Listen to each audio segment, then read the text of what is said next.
Hello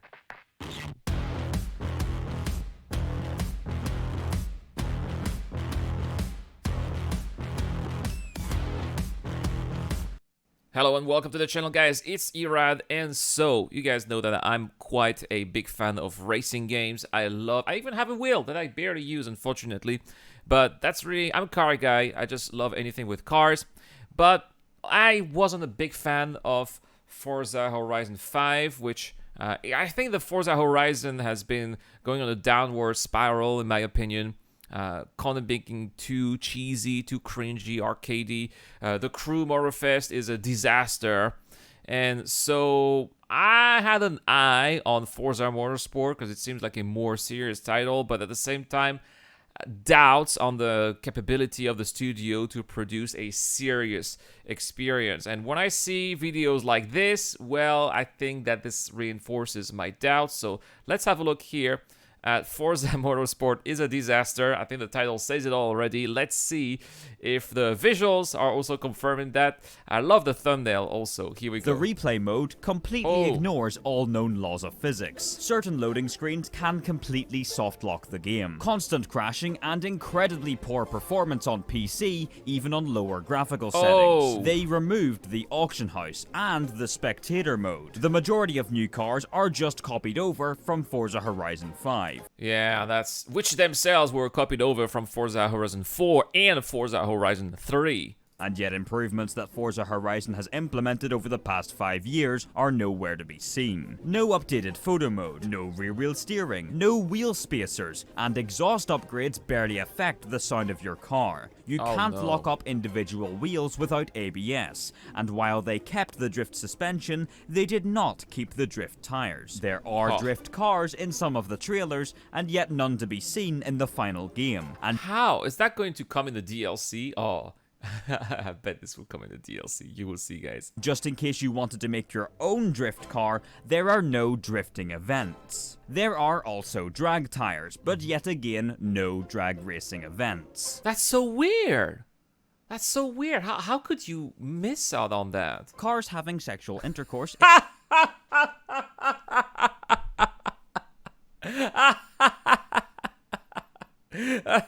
Reminds me of the NPCs of Star Citizen back in the days. In the menus. Doing the same thing over and over again and expecting different results is not only the definition of insanity, but is also the philosophy behind Forza's did you see new that clipping as well? System. Some parts unlock at unreasonably high levels, and then others unlock at levels that are so low, you begin to wonder what is the fucking point of having them locked in the first place, other than to just be an inconvenience to the player. This is not the proper progression structure people have been asking for. It is a meaningless grind to artificially increase playtime with no real sense of achievement behind it. Well, some people do enjoy just driving the same car over and over again, I guess. It isn't fun, it isn't challenging, it is incredibly poor game design and a complete waste of time. This is a game that's supposed to be Yeah, and by the way, going in the sand like that should be spinning the car, not keeping it on course. It doesn't make any sense. Focused on the idea of building cars yourself,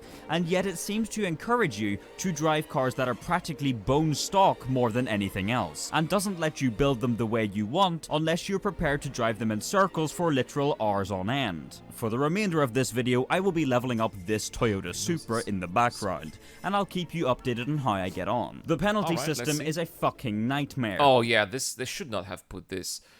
Especially, you should not leave the penalty system in the hands of an AI because, you know, it's going to mess up, or if there's any programming issues, it's going to ruin your experience.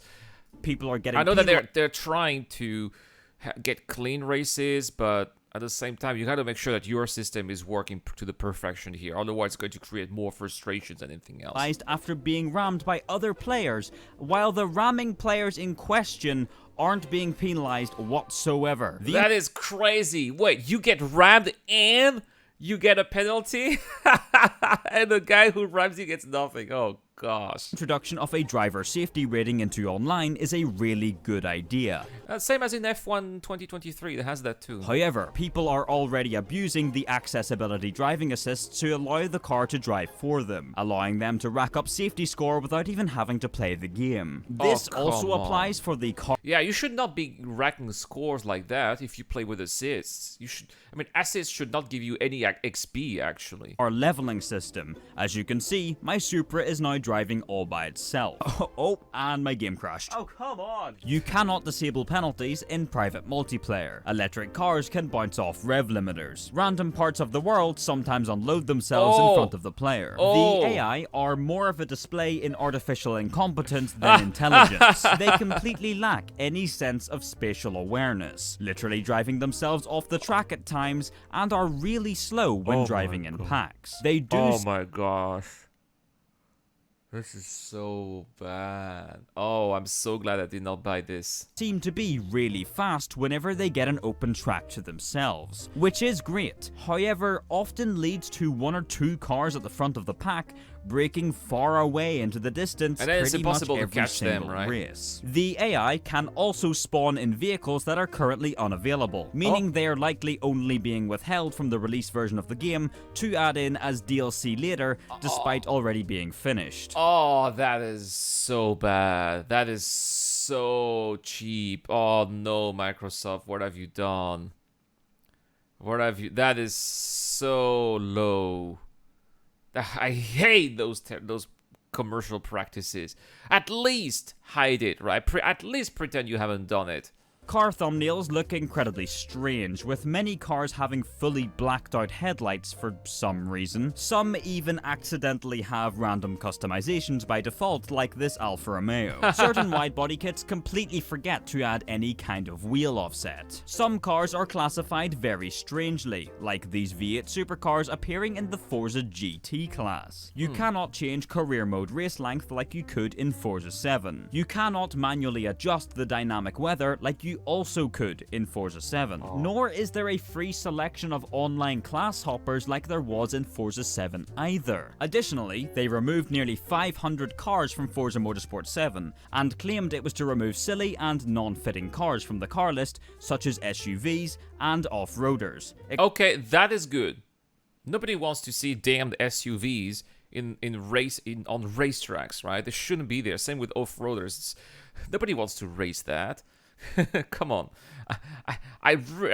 They have absolutely no place on the racetrack, and I'm so glad they removed them. Except this is bullshit, because the majority of the cars they removed are perfectly suitable and make no sense to cut from the game. And I would not be surprised to see a handful of them reintroduced as free DLC in the future, much like Forza Horizon 5 has been doing. And speaking of DLC, the paid car pass offers the lowest amount of cars yet compared to any past OCO 25周年庆， Gonna 疯 have to 狂女 remove 系 the 列下杀 commercial. 47 折， At least it's 日 not a 本 sex 台湾超 commercial 人 like 气，肌肤保 the 养 other video. Forza game. I will take a moment, however, to address some of the more positive aspects, okay. because Alright, there good. still are some. Good. The new physics are fun and intuitive. The selection of new wheels and smaller modifications are a nice addition. The new online is generally pretty good, and I quite like the new tracks they've added, even though the list at launch is a little small compared to previous titles. That's okay, because these look like serious, real tracks, unlike GT. Dynamic time of day is good to see, and the skip lap feature in the Rivals mode is extremely useful. Wheel support appears to be a big step up from what it was before, and changeable camera field of view across all platforms is excellent, even if it does slightly break the reflections on the hood camera.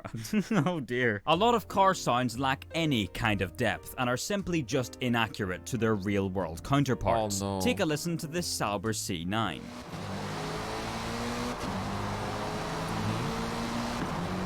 It sounds like a fucking 4-cylinder. The release version of this game has far lower graphical quality available than the trailers were initially shown. It's right. It should have a much louder roar, leading to an incredibly misleading perception of the game's visual quality to consumers. And speaking of graphical quality, glitches aside, it is completely all over the place. Under certain conditions, the game can indeed look stunning, while the likes of cockpit view display completely nonsensical logic in regards to which areas are bright and which are not. The lighting just feels really off, and I can't quite fully wrap my head around it. You can no Wait, longer power shift, which is actually a good What? thing. Okay. But their physics changes have had the complete opposite effect to where running without clutch now actually produces faster lap times. The Huh. career mode So completely basically, you mess up your gear changes and you have faster lifetimes. Huh. lacks any sort of race events for race cars, which I really do not understand. A significant portion of the cars in this game have absolutely no purpose in single player outside of free play. A lot of cars are simply missing tons of manufacturer color options that they had in previous Oh titles yeah, for look at that. They only have like 5. seemingly no reason. There's no convenient way to find liveries or tunes through share codes like in Forza Horizon 5. Certain menu design choices are extremely confusing, such as putting the restart option hidden underneath the quit submenu. That's This so also strange, goes yeah, it's for so the skip unintuitive. practice button. I've seen a lot of players complaining that they can't skip practice purely because they don't know that this option is actually there. The game is always online, so if you lose your internet connection, you cannot play the career mode. That is again, people don't like that. And how can, for example, let's say you want to play on the Steam Deck or on the ROG Ally, right? You don't have an internet connection. You're in a metro, in a train. You can't. That's so My low. Supra just hit level 3, by the way. I only want a fucking spoiler upgrade, but I guess I gotta wait till level 15 for that. Car weight is shown in pounds, despite the value clearly being in kilograms. Earning money feels somewhat pointless, because cars are really cheap to buy, and then the upgrades are also free thanks to car points. Yeah, look at this. I mean, come on, a car like this should be like $1 million, right? It's 174,000 credits. It doesn't make any sense. Some wheels simply refuse to be painted the color you want them to be. I've seen a lot of lower LOD models having texturing bugs, such as this clearly missing alpha channel on the rear badge of the S13. And a lot of people aren't being given their VIP or car pass rewards that are supposed to come with the Yeah, and the texture of the grass is actually remarkably bad also. This is really a far stray from what they've been advertising in the marketing campaign. £90 premium edition of the game. If you think this video is ridiculous, check out the list of known issues published by the official Forza support page. It's a fucking shambles. This game is an utter train wreck. What's more ridiculous Wow, is that is even it makes Star Citizen's list of known issues look like a tiny one. after all this, my Supra just hit level 4. Jesus fucking Christ, how long is this going to take? But don't worry. Hear me out. They remodeled a car! They remodeled the Subaru. Okay, yeah, it definitely looks like a car made with modern standards. But only one of them. I think it's fucking. Only one of them. All right, well, I'm glad I did not buy this piece of crap.